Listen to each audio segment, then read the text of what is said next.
Extract is from the beginning of The Company of Wolves by Angela Carter, and they contain paragraphs of threats set by the society where the wolves are a symbol of the animalistic, wild, and sexual behavior of man, as well as a person who follows their own path. And these traits are undesired in society because the society cannot foresee their actions as they're not able to control the path that they take, and therefore the children from young age are told many of these frightening tales, so they follow the rules set by society. And Carter uses particularly colors listing of imagery and symbolism to mock these rules of society, and she also emphasizes the consequences of not listening to the society, particularly when one encounters a wolf.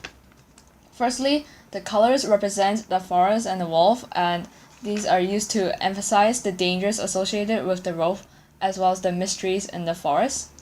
And in this extra, it starts off with the wolf's eyes being associated with the colors of candle flames, which are yellowish and reddish, and this flickering of colors are in real life they're like an alert signal, but however these colors are reflected from the colors of the lantern, and this shows how the society interprets them and wishes for us to follow what the society interprets. And it also directly represents the color red for danger. So these direct one emphasize how the society really wants us to just follow what they say. And then the colors of the eyes change when they're only under the moonlight, and this is a natural light as compared to the light of the lantern, and this light is cold and a natural green, and this contrasts with the color red, as well as the green stands out because during winter everything is dark. And also the moonlight color is usually associated with white, so it could also mean that his eyes reflect green but then absorbs rest of the colors, so that inside the wolf is actually a very complex form, and also the appearance of it is very natural as by the color green. And it's also associated with mineral, and minerals are essential, but then the singular word mineral is it shows how is actually a very general term because minerals, there are many kinds of minerals in the world, and it can also show how the unreliability of the society because no one ever got that close to the wolf for a long time before the wolf kills them. And then these combinations of colors represent once again the unreliability, but then to frighten the children. And secondly, the listing of imagery is used to overwhelm the reader and alert the reader of the dangers in the forest. And then particularly in the fourth paragraph, there's a list of similes of they will be like shadows, they will be like rags, gray members of a congregation of nightmare hark. And shadows do not take on any form, and this could represent the cunningness of wolves, as well as how the society views them as not human particularly, and that they're always bad.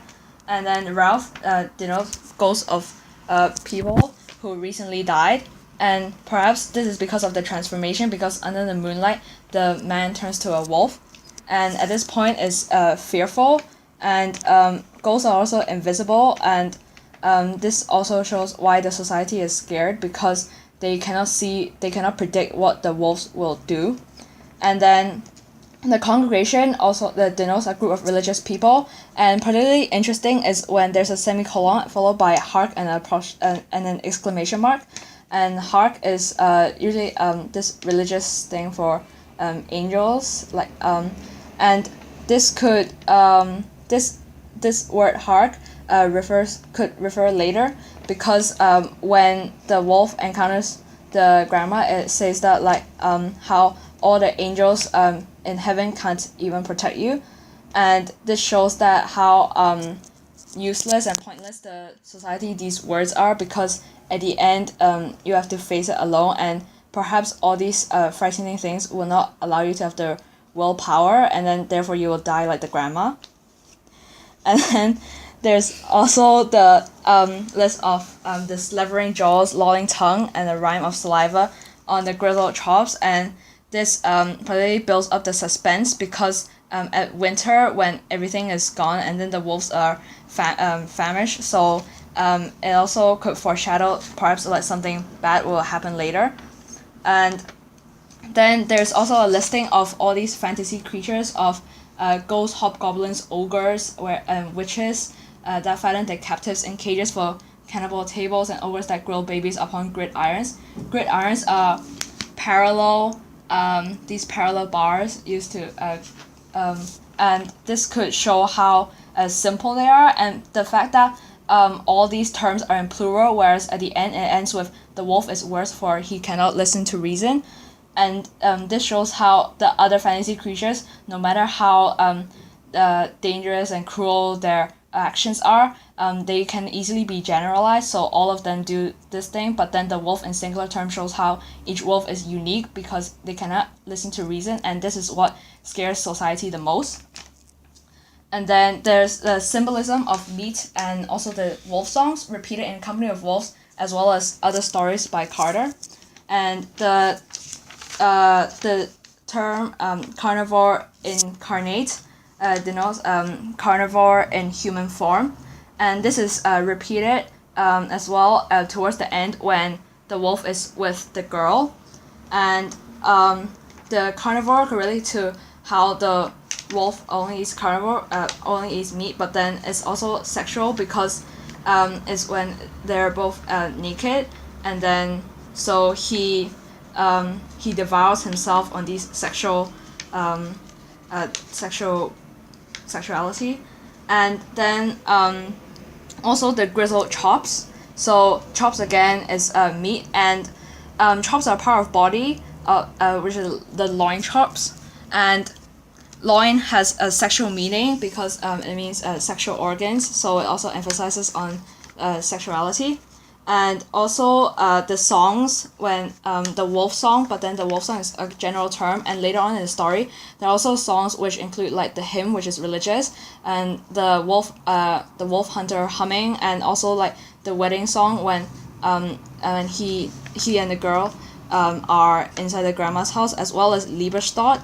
And this could be kind of like chronological because it starts off with like this dangerous, but then also how Carter mocks like these religious things. And then the Lieberstadt is like the suicide of lovers. So in a way the society believes that once the sexuality is revealed, then it's no longer like part of the society because they write their own story. So Carter at the end shows how wolves have this human side to them, as well as the complexity of what combinations of human traits they are. And later in the story, the girl enters and the fear did her no good, so it shows how Carter ultimately shows that you have to rewrite your own ending in order to and that following society is not a good thing. Okay, thank you for your commentary. And I only have two questions actually. So the first one is, as you can see from the third paragraph, Carter starts addressing the reader using the term you. So what do you think this has as effect on the whole passage? Do you think Carter is trying to warn you of the fears that a wolf could bring, or do you think by using the term you and addressing the reader directly, what effect do you think this has on the whole passage? Because it's from the beginning part of the story, so this already shows how the society is warning you with all these tales, and even throughout the story later on, there are continuous like different versions of like tales of wolves, and this continues to enhance the fear felt by the reader. So in a way, these description is like narrated by the society and all these signs, but then as I said before, like later on, the girl actually, who's the main character later, the girl shows that like these fears do not help him, and so she ceased to be afraid, because by listening to the society you don't get to experience, so through your own personal experiences, these consequences won't always apply to everyone, just how you can't generalize everyone because each person is unique. Oh, okay, as a general question on just the depiction of wolves by Carter, do you think that the wolves, in her opinion, has a good connotation or a somewhat twisted one? I believe that wolves is commonly used even in all the other stories, such as the Tiger's Bride, also like the Beast, and especially even the opening sentence, it says one beast and only one house. So this shows that Carter admires this and then favors this over the common and all these generalized terms where they easily group people into one section or another, but she believes that everyone is unique.